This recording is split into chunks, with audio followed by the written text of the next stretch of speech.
여러분 그 리용호 숙청 있잖아요. 이거 중요하게 봐야 됩니다. 이게 판문점 회담부터 북미 회담까지 이렇게 쭉 있었잖아요. 그런데 이게 엎어진 거지. 아니 북미 회담? 미국 회담이라고 할래 나는. 씨. 아무튼 이 회담 트럼프 김정은 회담이 다 엎어졌잖아요. 그때까지 있었던 모든 흔적 그리고 책임자 이걸 다 숙청하는 거죠. 흔적 지우기, 책임자 숙청하기 이렇게 되는 겁니다. 그리고 북한하고 핵 협상은 여러분 제네바 협상 94년 10월에 있었던 그 제네바 타결 협정 이렇게 되는 것처럼 제네바 합의죠. 협정이 아니라 제네바 합의 이걸 보시면 구조가 보여요. 첫 번째로 뭐냐면 타결이 합니다. 타결하자마자 일단 핵을 동결해요. 동결을 하고 과도기적 보상을 줍니다. 그 당시에는 여러분 중유 석유 있죠, 석유. 이렇게 우리가 뭐 발전소 같은 데도 쓰고 뭐 이렇게 하는 그 중유를 제공을 하고, 그 다음에 이제 뭐 북한의 광물 중에서 이제 미국이 필요한 광물 이렇게 지정해서 그런 거 수입을 하고, 이것도 북한하고 거래를 좀 해주는 거죠. 그리고 우리가 원전 건설해 줬었잖아요. 원전 그거 캐도 해가지고 원전 북한에다가 2조짜리 우리나라 돈으로 대한민국이 2조 정도 되는 그 원전 건설해주고, 걔네들이 이게 얘기한 게 그거 있잖아요. 우리 이거 원자력 발전소 발전용이지 무기 개발하려고 하는 거 아니야. 니네가 우리 원전 개발하지 못하고 했다고 하면 그러면 보상해줘야 될 거 아니야. 알았어. 그러고 이제 우리가 경수로 그게 핵무기 개발하기는 어려운 그 경수로를 우리가 지어주는 뭐 이런 걸 했었죠. 그때 이제 그 캐도 사업한다고 북한의 그 현장 사무소로 갔었던 사람이 서훈이에요. 서훈.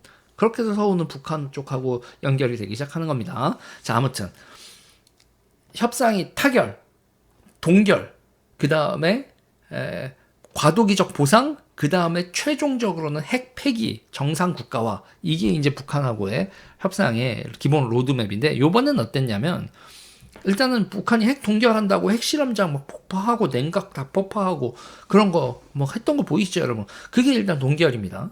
그리고 과도기적 보상이 뭐냐면, 과도기적 보상이 이번에는 명확하지 않았어요. 이 과도기적 보상이 뭐 그거예요. 뭐 철도를 뭐 그 정비를 해준다? 뭐 그런 건 여러분 겉보기에 있는 거고, 저는 그 속내가 뭐냐면 20억 달러짜리 관광해주겠다는 거였다고 보는 거죠. 유엔 제재 밖에 있단 말이에요. 관광은. 그러니까는 김정은이도 그렇게 관광단지를 개발하고 하죠. 근데 그게 이제 코로나로 그냥 다 꽝이 난 거죠. 그래서 문재인 정부가 북한의 애들, 우리나라 학생 애들 수학여행까지 보낸다고 사전 교육까지 시켰던 거 여러분. 그리고 한한상 문성근이 사람들 10,000명 모아놨었어요. 북한 관광 간다고. 그리고 코로나 터졌는데도 그거 가겠다고 박박 우겼었던 거 제가 방송했었습니다. 그러니까 그렇게 관광 보내서 북한한테 20억 불 정도 달러를 만지게 해주는 거, 이게 여러분 저는 그 이 핵 협상의 중간적 보상, 과도기적 보상, 이거 그때 우리가 중유 제공하고 원자력 발전소 제공하던 거에 해당하는 과도기적 보상이 관광 플러스 뭐 철도 정비 이런 거는 그렇죠. 그리고 이제 그때 이제 귤 갔다 뭐 귤 속에 뭐가 있었냐 막 이런 얘기 나오고, 그 다음에 이제 철도 정비하러 갔는데 쭉 가는데, 우리 철도 정비하는 기름은 우리가 쓸게요라고 유조차를 끌고 갔는데, 그 유조차 그 안에 뭐가 들어있는지 확인하겠다고 해서 유엔 사령부하고 대한민국 정부랑 트러블이 났었습니다. 그거 결국 그냥 올라갔는데, 유엔사에서는 이거는 휴전선을 넘어가면 하겠다. 그러니까 그냥 얘네들이 그거 그냥 보여주면 되잖아요. 진짜 속이면. 근데 왜 안 보여주고 난리를 쳤을까? 거기도 저는 그거예요. 이게 과도기적 보상. 과도기적 보상을 미국 쪽에서 우리는 과도기적 보상 생각 없어. 그때는 중유를 미국이 제공했었는데, 그런 거에 미국이 관심 없다 이렇게 하니까 대한민국 정부에서 알아서 어떻게든 과도기적 보상을 해주려고 문재인이 걔 무리수를 썼다. 그리고 그 USB도 이 과도기적 보상과 관련된 것일 가능성이 매우 높다고 저는 보고 있어요. 그래서 얘들 증거를 다 인멸했죠. 자, 그리고 이제 최종적으로는 북한이 핵을 포기하고 그 핵을 해체하고 비핵화하는 게 이제 최종적인 건데, 그 최종적인 단계에는 계속 못 가고 있는 거죠. 일단 엎어진 겁니다. 엎어진 거. 자, 이제 트럼프 행정부에서 이제 존 볼튼부터 시작해서 전문 관료들, 군부 이런 데서 다 기만이다 등등 해가지고 엎어버렸죠. 그리고 엎어버렸는데 트럼프는 계속 이거를 완전히 끝난 건 아니야, 정은아. 그리고 좀 더 보자. 이런 식으로 쭉 끌고 있었는데 트럼프가 낙선을 하고 북한은 바로 핵 진강태세로 돌아섰죠. 자, 두 번 제네바 합의 때 그리고 요번 두 번 파탄이 난 겁니다. 두 번 파탄이 났고 북한은 요번에는 이 파탄의 책임자로 리용호를, 그러니까 김정은은 첫 번째 제네바 합의 때는 미국의 정권이 트럼프 정권에서 부시 정권으로 넘어가면서 엎어버렸기 때문에 북한 관료들한테, 북한 이 협상을 담당했던 북한 관료들한테 김정일이 책임을 세게 묻는 일은 없었다고요.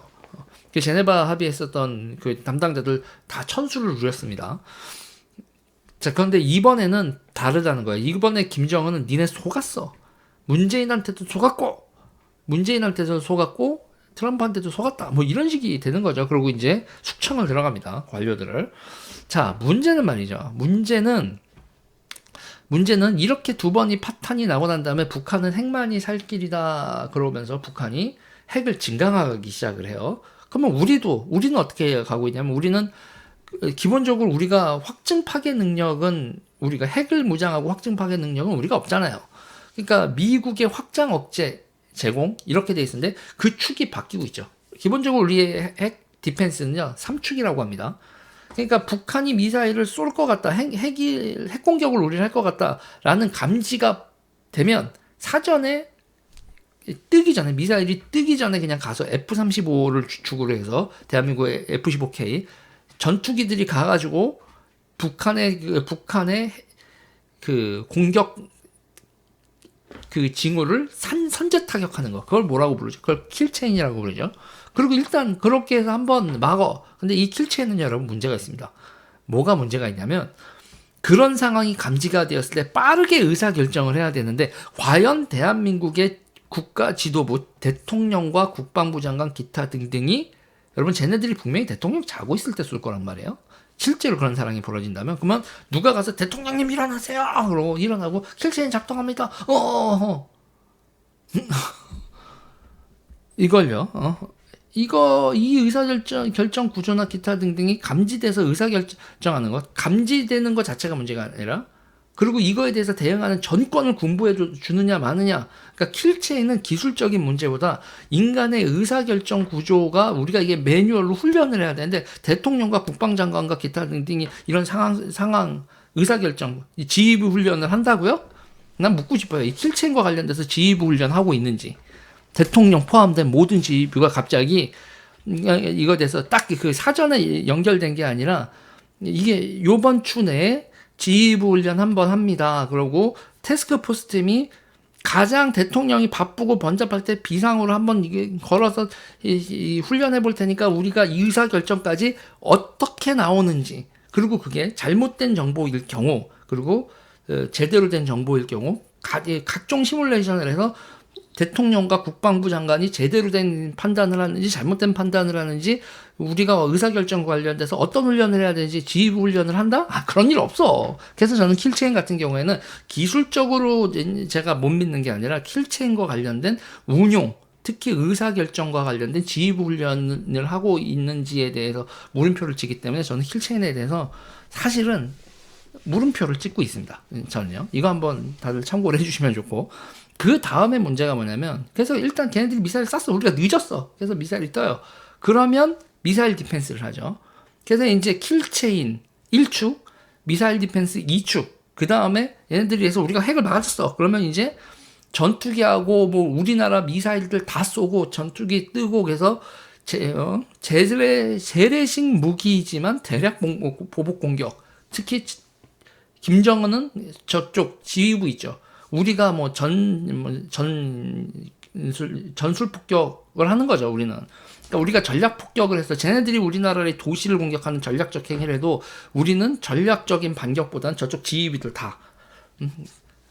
군부대하고 그 저쪽 지휘부를 죽이는 그런 대량 보복이긴 한데, 기본적으로 전략이 아니라 전술 폭격 비슷한 대량 보복, 저쪽을 죽이는 이런 식으로 해서 그걸 3축이라고 하죠. 킬체인, 미사일 디펜스, 대량 보복, 재래식을 이용한. 근데 이제 여기서 3축 플러스가 있는 게 미국의 확장 억제. 미국이 이제 전략 자산이라는 거 계속 오잖아요. B1 랜서 이런 게 와가지고 이런 게 전략 자산 스텔스 폭격기 와가지고 북한이 우리를 해골 공격하면 이 삼축 중에서 세 번째 플러스 이 확장 억제에서 미국이 해구를 대량 보복을 해줄 것이다. 우리는 재래식으로 하고 미국이 확장 억제를 제공해준다. 이게 이제 삼축 플러스 미국의 확장 억제 이렇게 되고 있는 건데 이게 여러분 격변하고 있죠.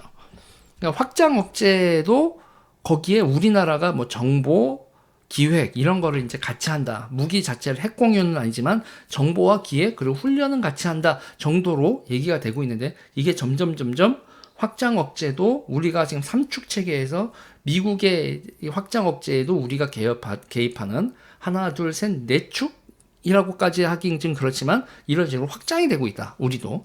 그러니까 지금 이거는 한반도 비핵화라는 얘기는 이제 웃기는 얘기가 돼가고 있는 거예요. 웃기는 얘기. 이제 그건 물 건너간 얘기로 파키스탄하고 인도가 서로 비핵화하는 그런 일을 하겠어요? 서로 왼수지고 뭐 그런 식으로 갔듯이 우리도 지금 점점 그리고 대한민국이 그렇게 된 패키지로 일본하고 웃기게 되는데 핵에 대한 우리도 핵 준비 태세를 갖추는 그런 식으로 가고 있죠. 자, 이런 상황에서 이제 리영호가 이제 이 숙청이 된 게 왜 문제냐면 이 사람이 성골이에요. 성골이라는 얘기 뭐냐면 이 사람 아버지도 공산당 간부였었단 말이에요. 주요 간부. 그런데 문제는 이런 사람들이 북한의 엘리트들 거의 다인데 그러니까 집안 싸움하고 좀 다르다는 거예요. 장성택은 외삼촌이고 그렇잖아요. 그렇게 장성택 숙청당하고 그 패거리가 숙청이 되는 거는 그냥 권력 내부의 백두혈통과 그 주변에서의 집안 싸움 속에서 빨려 들어갔다. 그래서 북한 엘리트들이 자기도 해당되는 일이라고는 잘 생각을 안 하는데 리영호는요. 공산 원로 2세가 저렇게 숙청이 당하면 남의 일 같지 않다. 이렇게 되는 거고 그리고 리영호랑 이렇게 친구인 사람들이나 기타 등등 나한테도 불똥이 튀는 거 아니야 이렇게 불안한 사람들이 있을 수 있고 그 불안한 사람들을 김정은이 어떻게 달랠지 어떻게 숙청할지 그걸 또 봐야 된다는 거예요.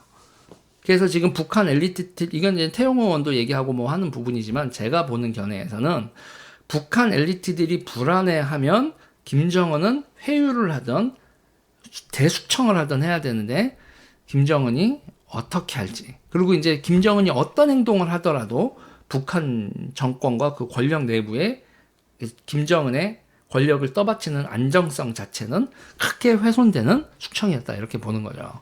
자, 앞으로 계속 스펙타클하게 일이 전개될 것 같습니다. 자, 이거는 뭐 제가 보통 라이브로 하면서 이렇게 여러분들하고 말씀드리는데 이거는 그냥 사전 녹화로 했습니다. 여러분 감사합니다.